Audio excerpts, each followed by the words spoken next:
Hey there, Transformers. It's Thursday night. I'm coming to you for the second time this week. I hope you caught Monday night's live where we talked about nutrients that are commonly depleted by stress and burnout. It was a great conversation. I've loved your feedback on that. If you missed it, make sure you go to Transforming Tired Facebook group and catch that. But tonight, we are picking up where we left off last Thursday as we talked about how to use food to prevent and heal from burnout. You see, when we're experiencing burnout, when we're experiencing that stress and that overwhelm, that's having a toll on our body. When we exist in a constant state of stress, our nutrients are depleted across the board. Across the board, nutrients are depleted, but specific nutrients are most impacted. That's what we talked about on Monday night. So we can use food as a tool for fueling our bodies for prevention and recovery. You know, we think about athletes and how the world-class athletes use food as part of their approach to becoming their most productive selves, right? And they use recovery as a tool for becoming their most productive selves. And yet we don't apply those same tactics for ourselves as we're trying to become our most productive selves. So we're going to be talking about how to use food for preventing and recovering from burnout. Now, last week we talked about how to start the day off well, and we talked about different foods that you can incorporate in the first thing that you drink in the morning, besides your water, or in your breakfast. And today we're going to pick up with lunch and dinner. Now, why these are so important, right? As we go throughout our day, especially our work day, as that is a huge cause of stress for a lot of us, we're experiencing more of that stress. So more of those nutrients are being depleted, which means that a meal midday, a meal at the end of the day helps replenish those nutrients so that we can maintain that steady state. We can maintain that productivity. Now, I had a coworker a few years ago, absolute powerhouse workhorse. I mean, she would go. And she would often find herself skipping her lunch or getting to 2 o'clock, 3 o'clock in the afternoon and realizing that she'd never made time for lunch. And she worked in a pretty stressful job, and stress overwhelmed her in that work. And part of that, I mean, we haven't talked about this, but part of what may have been happening for her was that as stress was continuing to deplete her body of those key nutrients for maintaining mood, for increasing cognitive function, that she had a harder time with stress as the day went on. So by incorporating in a really focused lunch that can help provide the key nutrients that we need, we can establish that focus for the afternoon. We can establish that patience, that ability to let things roll off of us that we feel like we're missing. So lunch is important. Dinner is important. Dinner ideally is consumed 2 hours before bed. Now, in our household, that's an ideal. That doesn't really happen just because of the schedule with a toddler. But dinner is ideally consumed 2 hours before bed, or we finish eating 2 hours before bed. You see, our bodies follow evolutionary rhythms and have adjusted to fasting once night falls, right? And so late night eating puts our body on alert. It tells us that this isn't the time for sleeping. This is the time for action. So it increases our cortisol and our glucose levels.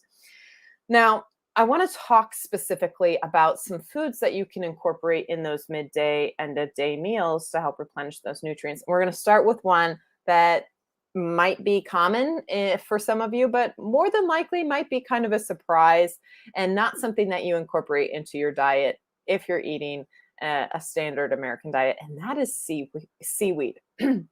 Seaweed offers many healing properties. It's kind of a little powerhouse, so to speak. Seaweed has high amounts of iodine and tyrosine, both of which help support a healthy thyroid function. So our thyroid is helping with our hormone balancing in our body. And so by incorporating in those key nutrients, it can help support our hormone levels. It's also loaded with protective antioxidants. So it's helping release oxidative stress from the body. It's helping antioxidate the body.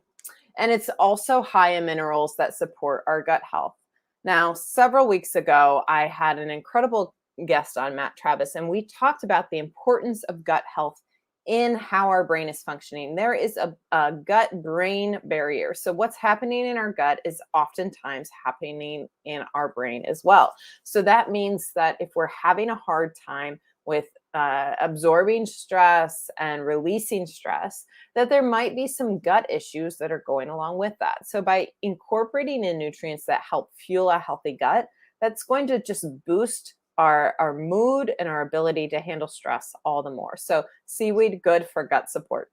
It's also considered to be a mineral and vitamin powerhouse. So, it's a good source of fiber and protein as well. It's really a rock star in terms of foods. There are plenty of different varieties of sea vegetables, so you can experiment with what tastes great to you, but a great new innovative way for a lot of us to incorporate into our diet. Second up is watercress. This is a member of the cabbage family. Now, if you've followed me for a while, you know I love cabbage. You know I love the cruciferous family. But watercress is widely known as the highest ranking vegetable in terms of nutrient density. So it's just loaded with nutrients. Next up is ghee. This is cultured butter. So I was introduced to ghee the first time that I experimented with the paleo diet. I'd never heard of cultured butter before then. And ever since then, I no longer eat paleo, but ghee lives in our pantry. We have ghee on hand at all times. It is a clarified form of butter.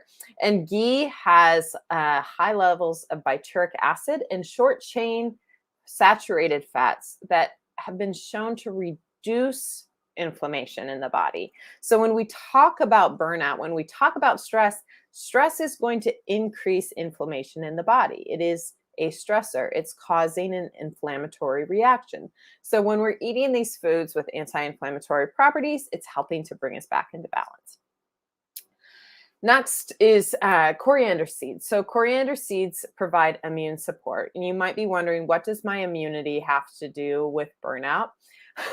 But the truth is that our immune system and our nervous system have a gentle relationship with one another. So the stronger our immune system is, the stronger our nervous system is. Cumin is another herb or another spice. I couldn't think of the word spice. Cumin is another spice. This can act as a digestive aid to help us reduce that gas and bloating. It's also antibacterial. So once it hits the gut, it's helping to destroy those bad bacteria and leave the good, healthy gut bacteria that we want.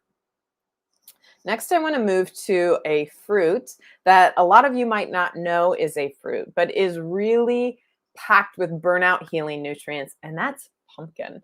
Yes, pumpkin. So pumpkin has vitamins A, vitamin C, vitamin B2. It has vitamin E. It's packed with potassium, with manganese, with iron.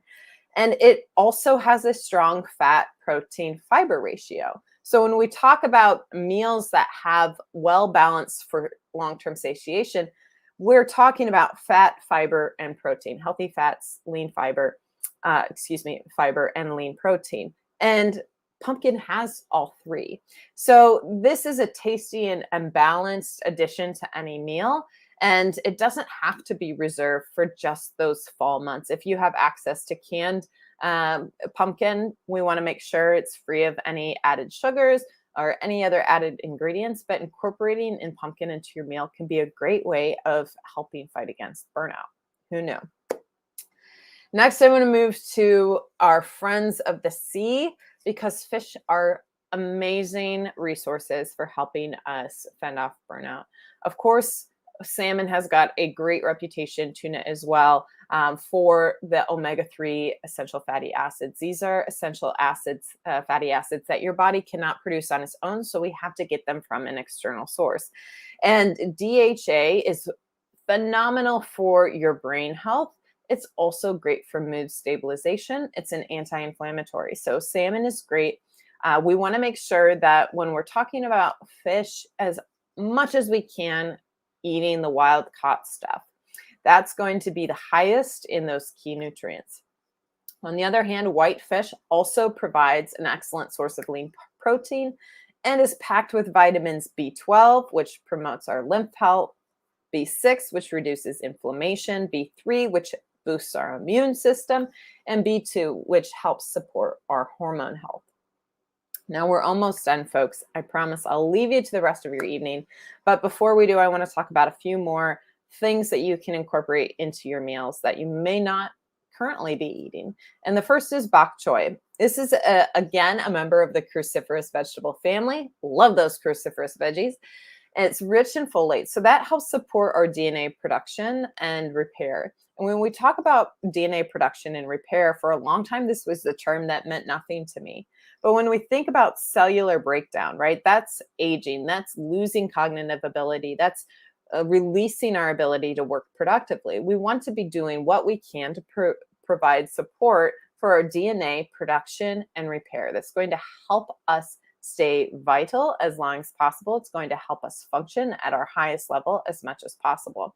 So bok choy is great for that reason. It also is packed with vitamins C and E, as well as beta carotene. Beta carotene helps protect the body against free radicals. Not last but not least, it also has selenium. I was diagnosed by my functional medicine doctor as being low in selenium. This helps prevent inflammation in the body. We talked about inflammation and stress. We don't want to have high amounts of inflammation in our body. So selenium is key for helping prevent that.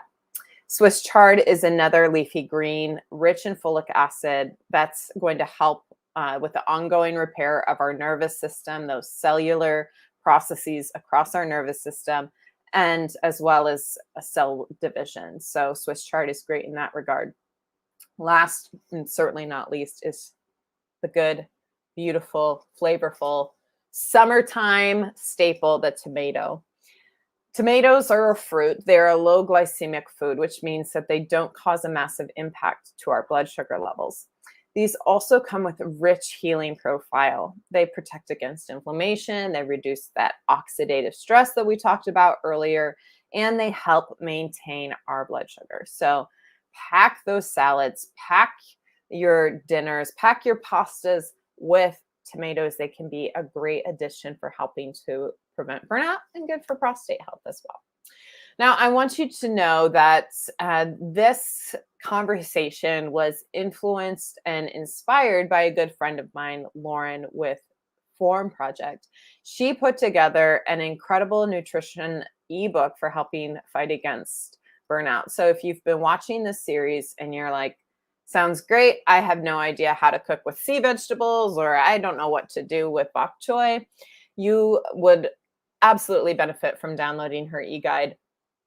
She is based over in Europe, so it's technically €8, but it has been just eye-opening even for me to realize how simple it can be to incorporate small ways of preventing burnout. So I'm going to drop that link to go and download her ebook to help with burnout prevention.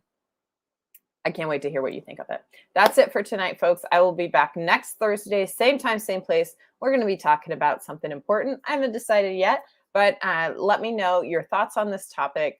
What's a food that you're eager to try, and how do you think you're going to incorporate it in? Until then, see ya.